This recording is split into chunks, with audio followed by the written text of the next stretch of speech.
try to see Kaddish before we leave. Also, will you both be able to come in? Yeah, well, I have 3 of them. Okay, yeah, thank you very much. Okay.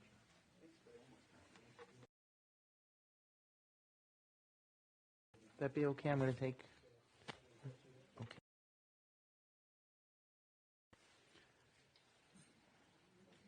We come together to honor the memory of our beloved Nachman ben Baruch, Zichron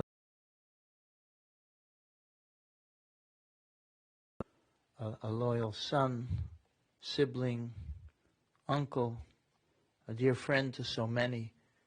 And my having known the Kaufman family for decades through the B&K bicycle store that they ran faithfully for so many years for our community, and having connected with Ida, who lives at Wiggins Place, of course, such an important part of our community, and her passion for Shabbos, and inspiring us on the Shabbos Project video to celebrate Shabbos. And so we've connected in so many ways over the years, and to be here together at this sad time is really unimaginable. Happy is the one who has not followed the counsel of the wicked, nor stood in the path of sinners, nor sat in the company of the scornful. Rather, that one's delight is in the Torah of the Lord, meditating in God's Torah day and night, and will be like a tree planted by streams of water that yields its fruit in season, whose leaf will not wither, and whatever that one does prospers. Not so the wicked, who are like chaff that the wind drives away. Therefore the wicked shall not survive judgment, nor sinners in the assembly of the righteous. For the Lord loves the way of the righteous, but the way of the wicked is doomed. Mizmor LeDavid,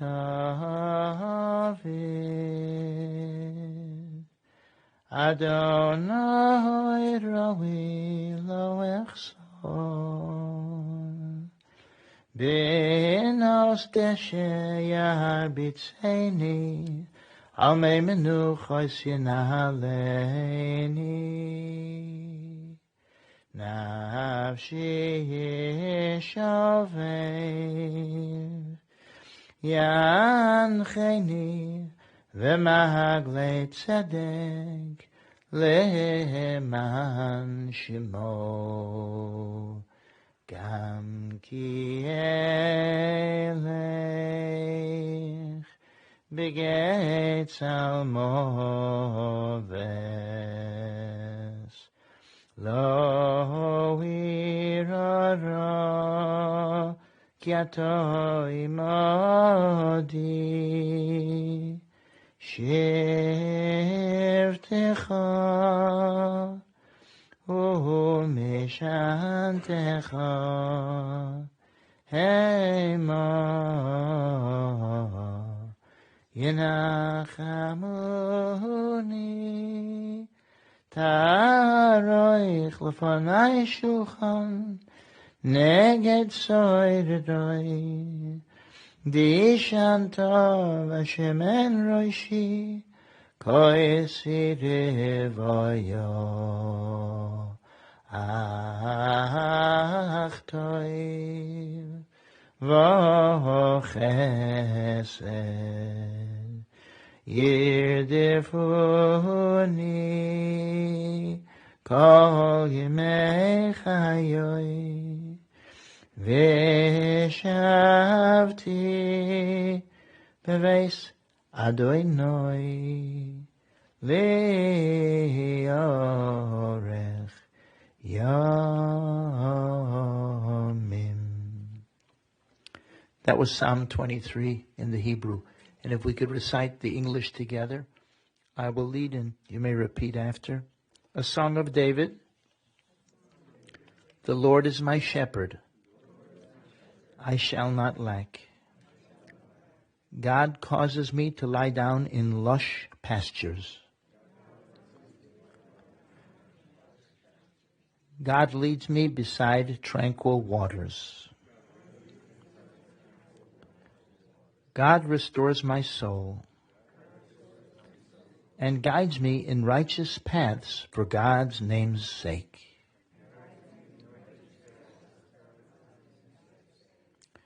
Though I walk through the valley of the shadow of death,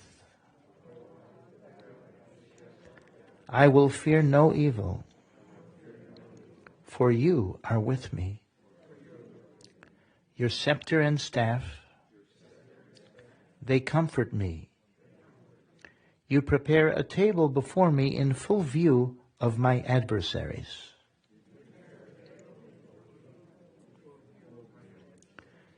You have anointed my head with oil. My cup overflows. May only goodness and kindness pursue me all the days of my life.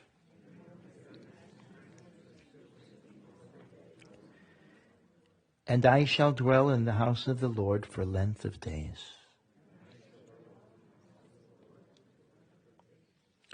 Rabbi Yisrael Meir Kagan, the Chofetz Chaim, used to ask, how strange the expression, may only goodness and kindness pursue me. Pursuit is a word, the Hebrew usually the word is redifa, a rodef. A rodef means someone chasing someone else to harm him. So what kind of an expression does David use here? May only goodness and kindness pursue me all the days of my life. And the rabbi answered, inevitably in life, we're going to have tsaras. We come down to this earth to accomplish, to overcome challenge, and inevitably, there's going to be challenges. So we ask God, at least let our challenges be goodness and kindness, that our troubles should come through the goodness and kindness we perform, and not other kinds of problems. I have a eulogy that the family was so kind and sat with me the other day to prepare. And then Susan is going to speak and say a few words.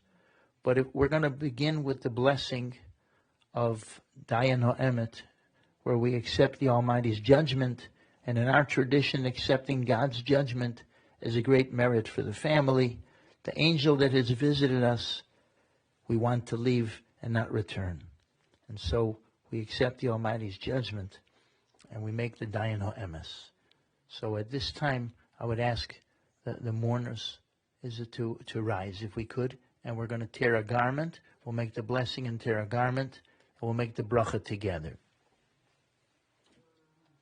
Can someone help with the kriya? Someone help with the kriya, the tearing of the garment?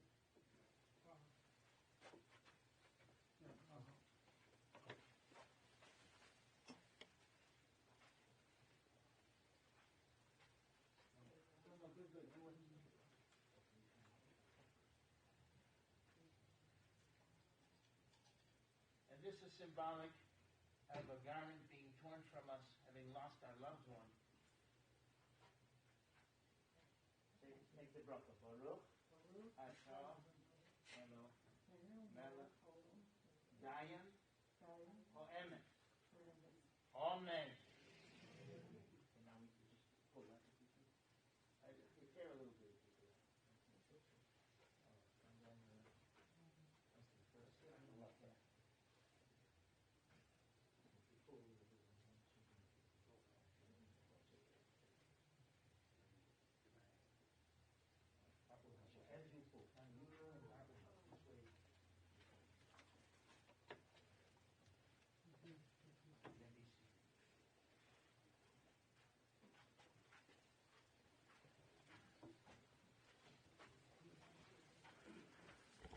Because we have a minyan here, we're also, after the eulogies, before leaving to the cemetery, we're going to be able to recite Kaddish here.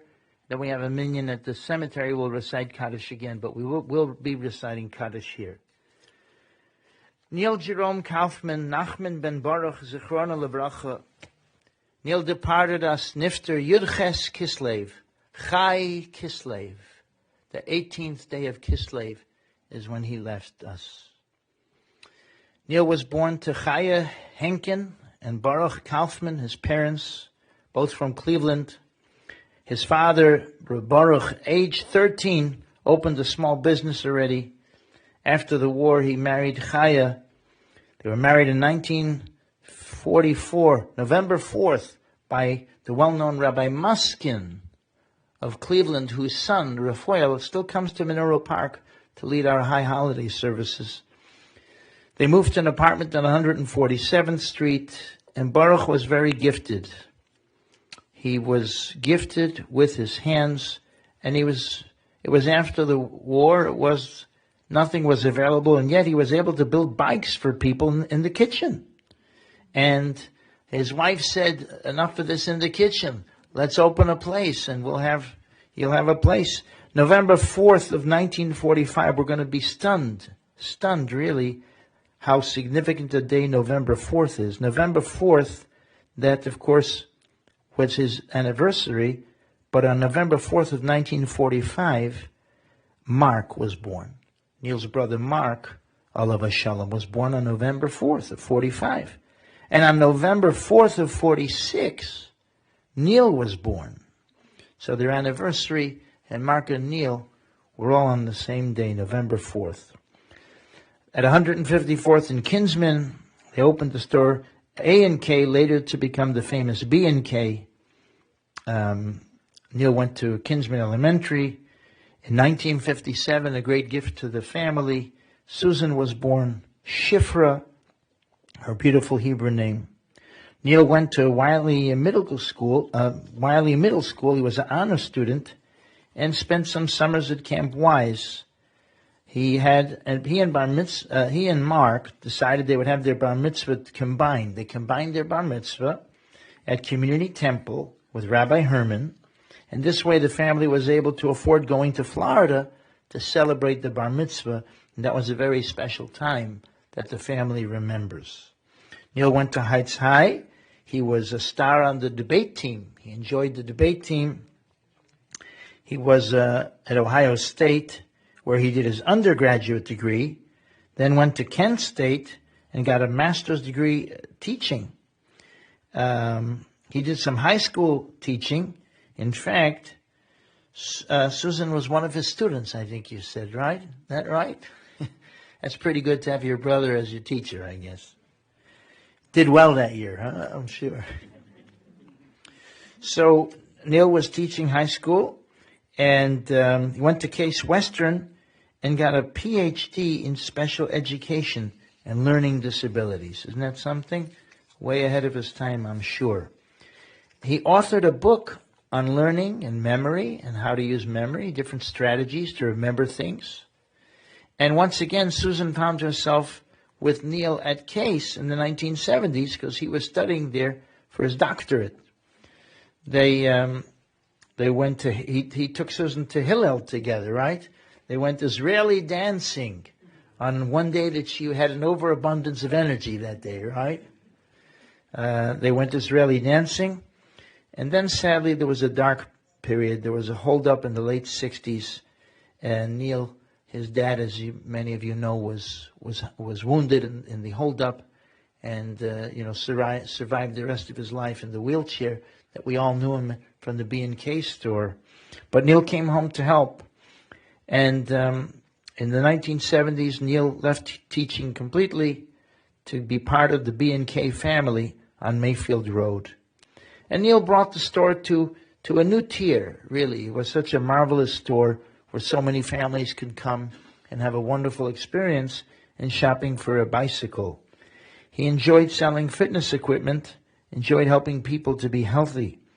He taught groups in the store how to care for their bicycles. He wanted them to enjoy the bicycles and take proper care. In 1985, Neil married, Arlene Bogner, right? Arlene Bogner, who was a graphic artist. And her art was so gifted that the mayor of South Euclid complimented her artwork and said it made the store shine, especially in South Euclid. That's something. They sold so many bicycles that the Raleigh company sent Mark and Neil on a trip to Italy and England for all the bicycles they sold so they could visit the Raleigh plant and tour the countries. And the family settled on Ford Road in Lyndhurst, Neil and his wife. They met at a Sierra Club potluck dinner. Neil was won over by her cooking, and he worked until retirement, which was recently.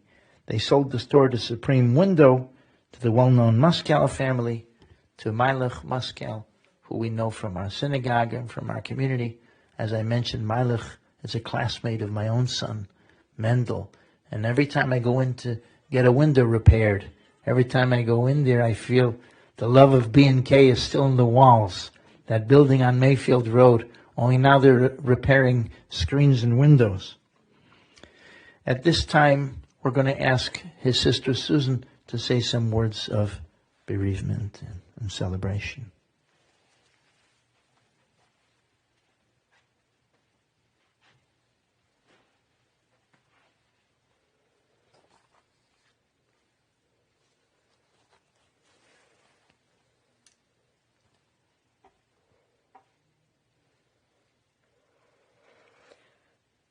Our life is but a series of transitions, is a continual series of various sized births and deaths.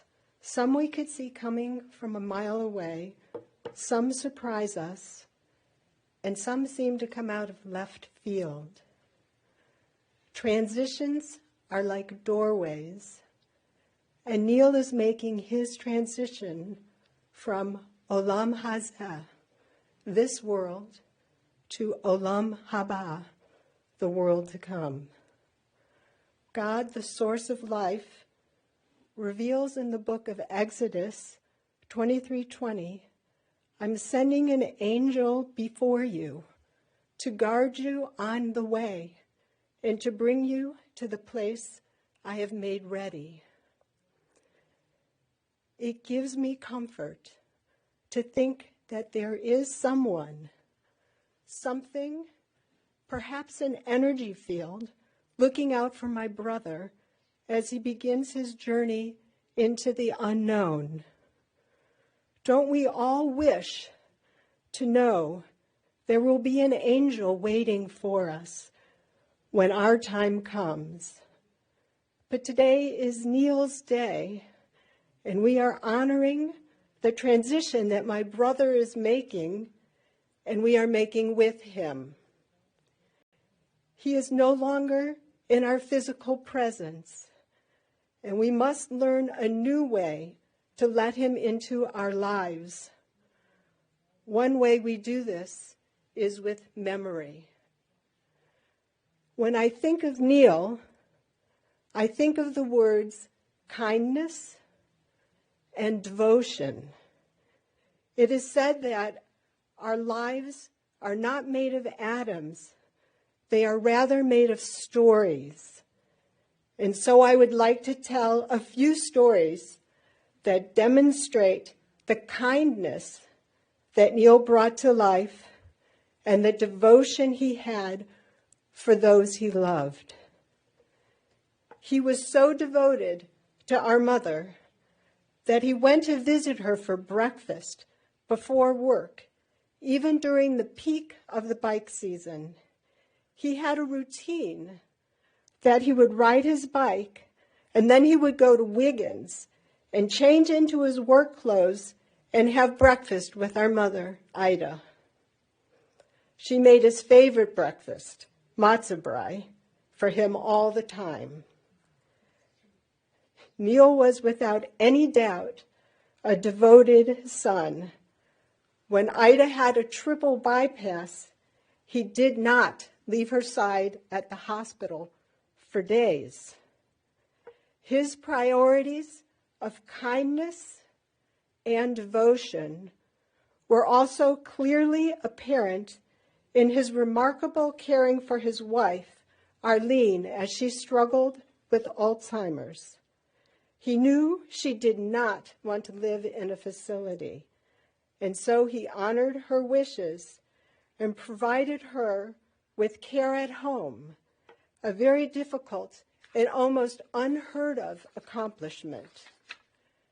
He also looked out for his brother Mark all his life. Mark had a speech impediment when he was young. Some of their peers would harass Mark, Neil would not stand for it. He beat up a few of the guys that teased Mark, which made Mark's life a lot easier at school. As they grew, Mark and Neil were partners at the bike shop. Neil kept the store running and brought in the business, while Mark worked in the shop. Neil was enchanting to me when I was his 6-year-old little sister. When he wasn't chasing me with a broom, he told me captivating stories. He told me that he could predict the future. He told me my feet would grow and I would need bigger shoes. I was amazed at his clairvoyance. I remember Neil as an accomplished storyteller. He had a silver tongue and generously spent time amusing me, his little sister, with his stories. He was a good brother to me and to Mark. After Neil got his doctorate at Case Western, he taught there for 2 years. He majored in special education and wrote a book on techniques to help people with learning challenges. Recently, after we went out to dinner with Neil, an old student of his approached Neil and thanked him for his help while he was a student back at Case Western. Now, his old student, a physician, told Neil how much he appreciated his book and how much help he had gotten from the strategies Neil had mapped out. Neil's greatest joy in the bike shop was when he was there with a crowd of customers waiting for their bikes to get serviced. He had a special learning center where he taught them how to shift gears, operate, and maintain their new bikes carefully and safely. It was not unusual to see Neil in the learning center with customers. He wasn't just a bike salesman. He was a bicycle mentor and a riding coach. His dedication to kindness and education was valued by customers. Because of this, his fame grew and the store blossomed. He also loved riding bikes with Arlene, and together they founded and cycled with biking enthusiasts in Cleveland. He supplied bikes to thousands of bike enthusiasts of all types, from kids getting their first bike to professional riders. He had a reputation as a knowledgeable and ethical merchant. Neil treated each customer that came into the store as family, and people loved him for it. They say the shoemaker's family goes barefoot. Not our family. Neil made sure the whole family was outfitted with the best of bikes. He even sent an unusual, tiny, fully functional bike to his nephew Joshua. Because of this special bike, Joshua was riding without training wheels while still in diapers. Joshua took off on his first attempt to ride, and he said, "Look at me, I'm flying like Superman." I'll never forget the day, and I'm grateful to Neil for this cherished memory. Fitness was important to Neil. He exercised all the time. In addition to biking, Neil practiced Tai Chi religiously. Although he was not a religious man, he learned the practice from John Lee. He got up before the crack of dawn so that he could get in his Tai Chi with Arlene and the class. Neil loved sailing, and he would go out whenever he could get away from the store. I'll never forget the catamaran sailing adventure Neil took me on when we were both visiting our parents in Florida. We were sailing in open water and hanging over the sides of the boat. It was exhilarating. But then, just when I thought nothing could be better, the dolphins arrived. They were right next to us, just at arm's length. They stayed with us, playing with us, leaping out of the water just feet from the boat. I'm so grateful to Neil for this, another one of my most cherished memories. Thank you, Neil. I have discovered in these last few weeks what a devoted group of friends Neil has. He has this group of amazing friends for a lifetime. He has his sailing buddies from over 45 years of sailing and adventuring together. Friends that he studied and practiced Tai Chi with for over 20 years. And dear friends that have stayed connected with him for a lifetime. These friends have been surfacing in these last few weeks. They have been here for him. I feel blessed to have seen the richness of the connections Neil has made in his lifetime with his exceptional friendships. Thank you all for your support in these last few challenging weeks.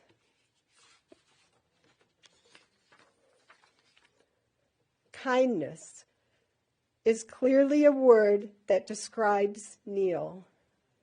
I would like to close with a prayer that I'm sure Neil would want said at his funeral. As all beings grow older, may they be kind to themselves. As all beings grow older, may they accept joy and sorrow. As all beings grow older, may they be happy and at peace. May it be so.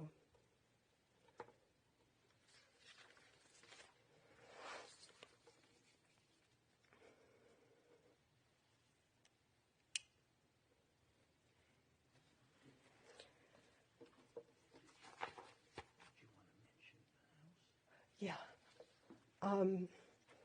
After the cemetery, we'd like to invite you all to the house. I'd like to ask that if we want people to come that have had their COVID immunization, so we ask if you haven't, that you don't attend, but anyone who's been immunized, we'd really like to have you join us.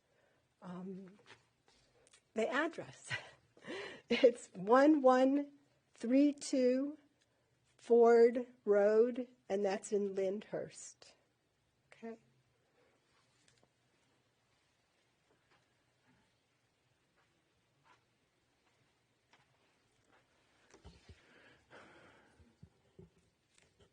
Susan, you spoke so beautifully.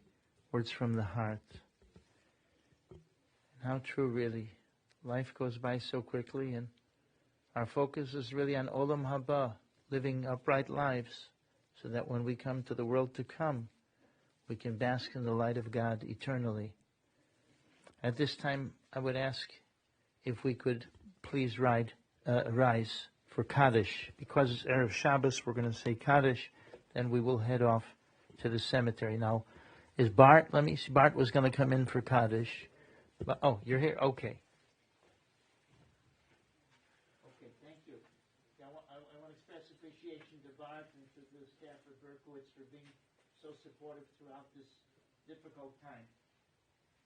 Yiskadal v'yiskadash shemei Rabba v'yomad yivrach Yerusei v'yamlich malchusei v'chayeichon v'yomeichon v'chayei d'chol beis Yisrael v'adolav izman karim imru amen. Yehei shmei Rabba mevarach v'olam u'golmei almaya Yisparach v'yishtabach v'yispoar v'yisromam v'yisnasei Yisale v'Yishalo, Shmei Dekudsha v'Rechu, Leila min kol b'chasa v'shirasa, Tush b'chasa v'nechemasa, Damiran v'yalma v'imru amen. Yehei Shlomo Rabba min Shemaya, V'chayim aleinu v'al kol Yisrael v'imru amen. Osa shalom v'imroma, Hu yasa shalom aleinu v'al kol Yisrael v'imru amen. I want to ask forgiveness from Neil if I wronged you in any way. Please forgive me on behalf of myself and the people at Menorah Park. It's inevitable in life. Things come up, things may happen, so it was always a privilege and honor to know you. Please forgive me and any of your family, loved ones, or anyone from the community. Please forgive us. We ask Mechila as we do in tradition. Okay, at this time I guess we would ask that the pallbearers would come forward and we'll head to the base kind.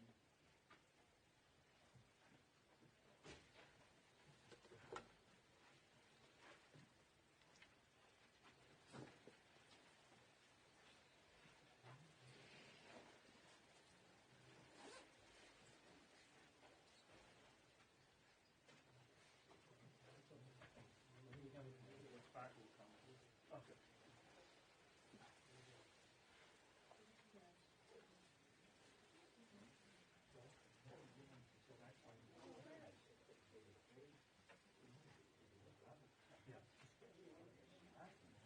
Friends can be seated for a moment.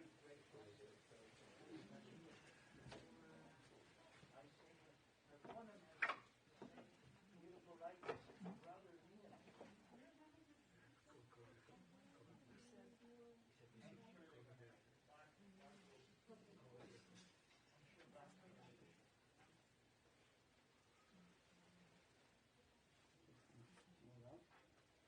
Are you going to pull it up? Yeah, this is where they'll tell us what you do. All there, can you come with us, please? Couple of names, all there. Step right up to the young gentleman, we'll bring the casket to you.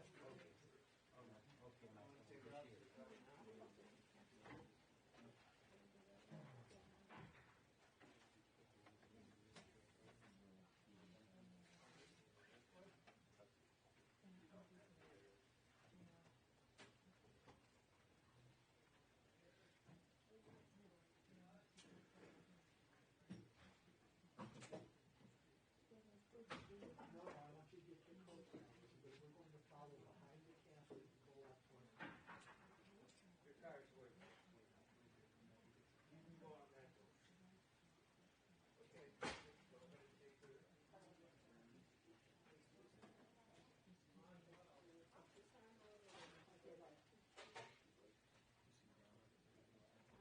Okay.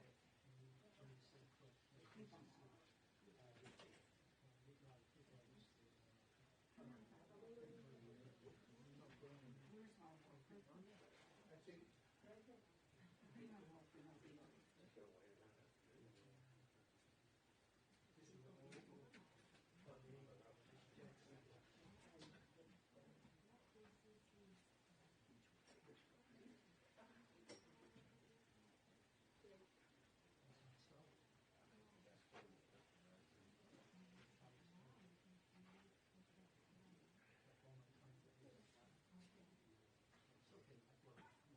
Ready, one moment.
Please rise.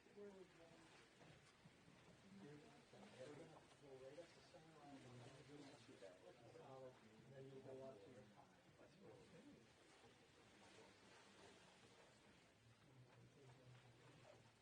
Right behind you. And we'll go to your right to your car.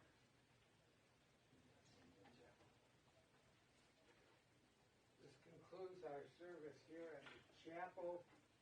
We're going to ask those who are going to the cemetery, please return directly to your cars. Put on your headlights and your hazard flashers, please. Don't forget your heaters, okay? Thank you.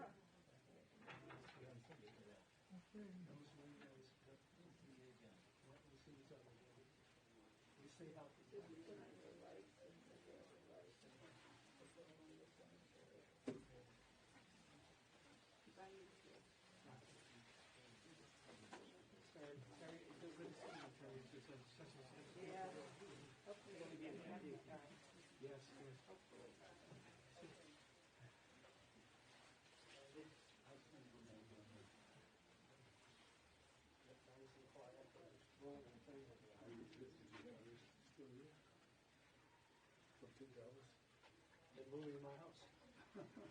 They're not gonna leave me alone. You're not alone. They move right in. My son's hurt, yeah, you're not gonna be alone. Good. Is there any good place to eat Well, you stay here for the winter? No, we're leaving in December, early December. You know, you and I get together, okay? Good. Call me, All right. and we'll set something up. Good to see you. Okay.